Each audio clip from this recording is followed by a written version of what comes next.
layanan publik. Tujuan ada dua. Yang pertama, menganalisis peran data publik dalam pengambilan keputusan. Yang kedua, menjelaskan dampak analisis data terhadap efisiensi layanan. Yang pertama, manfaat analisis data publik di berbagai sektor. Yang pertama, kesehatan.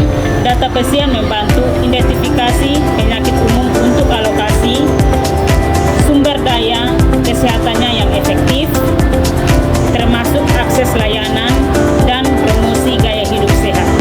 Pendidikan, analisis data siswa mengidentifikasi kendala pendidikan seperti putus sekolah, membantu merancang program intervensi yang tepat sasaran. Yang ketiga, infrastruktur. Data lalu lintas mengidentifikasi data kemacetan untuk perencanaan pembangunan infrastruktur yang efisien dan berkelanjutan. Pelayanan publik.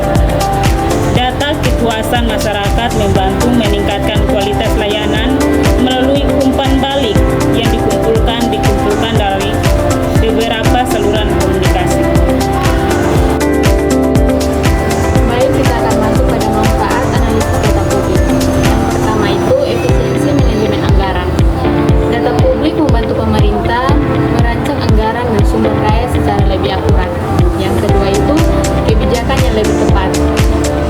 Analisis data memungkinkan pemerintah memahami kebutuhan dan preferensi masyarakat. Yang ketiga itu pengambilan keputusan responsif.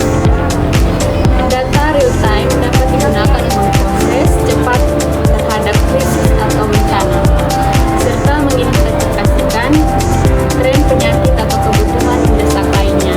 Yang keempat itu transparansi dan akuntabilitas.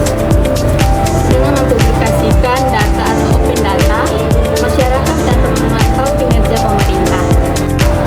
Jadi baik, berikutnya saya akan menjelaskan tentang aspek penting analisis data publik. Di situ ada 5 aspek. Yang pertama yaitu pengambilan keputusan.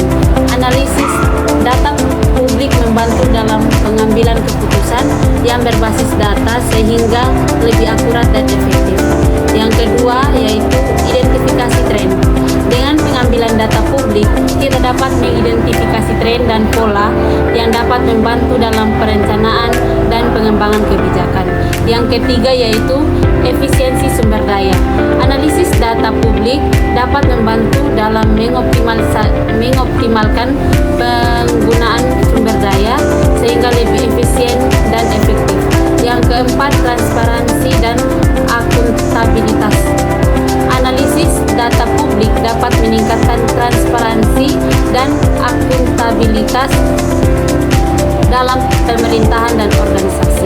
Yang terakhir yaitu pengembangan kebijakan.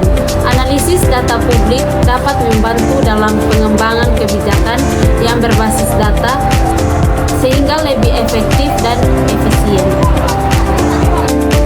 Jadi baik, berikutnya yaitu meningkatkan efisiensi layanan publik. Yang pertama, transformasi digital.